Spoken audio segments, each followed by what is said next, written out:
What, in your opinion, makes the greatest of all time in their sport?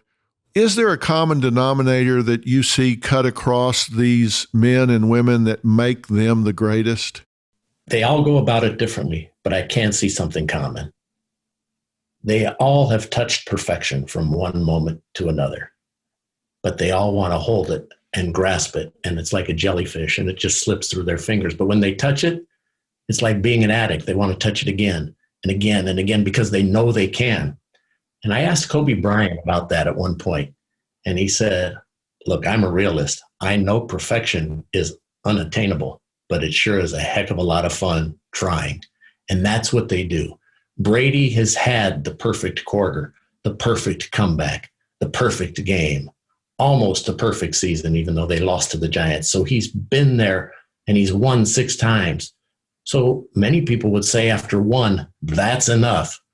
These guys never have enough because they want it more and more. And the best example I could really give you, Dr. Phil, is think about Michael Phelps for just a moment.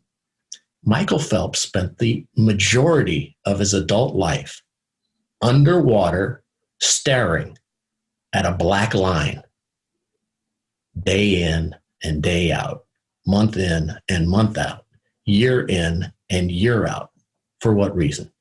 So that he could figure out how to be an eyelash or a fingernail ahead of somebody else from the rest of the world so that he could win those 28 medals and those 23 gold medals. So he was tormented by that, but nobody else has ever done it. He's the most decorated ever. But think about the mental anguish. And he did a beautiful documentary about this on HBO within the past 6 or 8 months.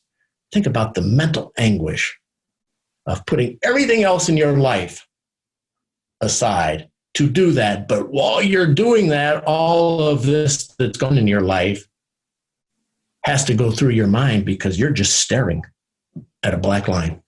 Now think about that. How many people on the planet can have that discipline? Well, I can name a few of them. Tiger Woods, Michael Phelps, Michael Jordan, Muhammad Ali, Tom Brady, Floyd Mayweather. There's just so very few. Serena Williams. And there you have it. I mean, so that's why they're so special and that's why they're GOATs.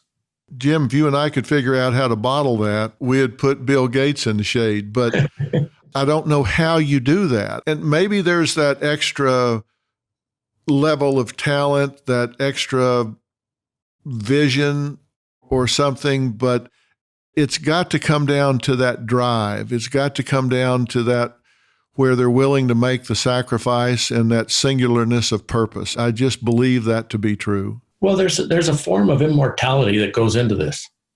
And if it was easy, everybody would do it, but it's not easy. And that's why we have so few who we can look at and say, there they are. And, then there's all of these things that come in. It's not just hard work and dedication.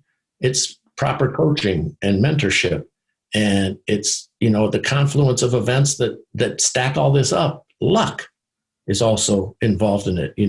I know that Coach Wooden used to say, the harder I work, the more luck I get, the luckier I get. Yeah. So, there's that as well. But when you see what these guys go through, I get to go every summer up to Yellowstone National Park and see Tom Brady work out. He goes up there with his private trainer and a couple of his friends, sometimes some of the receivers that he works with, Danny Amendola, perhaps Rob Gronkowski, Julian Edelman. They've all joined him over the years. Not every year, but from time to time. And if you see what this guy puts in, and this is the week and the month before training camp at altitude. Right. And he's trying to get that perfect throw to a bunch of guys, some of us 60 years old plus, and he's out there working that, and he is as engaged in that as he will be trying to win a Super Bowl because he has to get the mechanics right. And if he leaves that field that morning, he will not leave until he gets it right. And if that means it's another 20 minutes or another hour, he'll stand there with his coach, Alex Guerrero, his personal coach and confidant, and he will get it right. Well, I'm sure it's the same exact thing. I know it is with Tiger Woods. Just think about what that took after all of the surgeries to not win a major from 2008 to 2019. Yet that's the only way he measures himself, to have the neck surgery, the back surgery, the knee surgeries, the scandal, the emotional problems that he had to endure, the psychological problems, the hitting of the fire hydrant, the DUI, and then to come back and do that 11 years later at the age of 43. Yeah. And when you don't need to work another day in your life financially, because there are different kinds of currency. There's social currency, spiritual currency, there's psychological currency, and there's that achievement currency. I believe they are driven by a different kind of currency than everybody else. Because if you're doing it for the money, you're long past it by then. That's a great point. It reminds me of a film that Bud Greenspan, who I mentioned earlier, did. And everybody listening should go watch this film. It's online on YouTube. It's called The Last African Runner. It's a story about John Stephen Akhwari of Tanzania in 1968, the Olympic Games. And I won't ruin it. I'll give you the 30-second Reader's Digest. Everybody had gone home. The closing ceremonies were over. He was running in the hour and a half after the race ended. And there was John Stephen Akhwari in the middle of the street still running with a broken kneecap.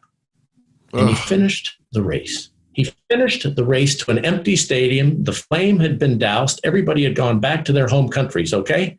And here was John Stephen Akhwari of Tanzania, because it was so beautifully written by Bud. A voice calls from within to go on, so he goes on. You watch this and you will cry. I've watched this 1,000 times. I've cried 995 times. The other 5 times I was distracted by somebody who took my attention. And you see that is within all of us, but the great ones. And so he was asked after the race. In fact, I asked him in 1984, and Bud had asked him several times, why did you finish the race? And he said, my country, Tanzania, saw fit to send me 5,000 miles away to this race. They didn't send me to start the race. They sent me to finish the race.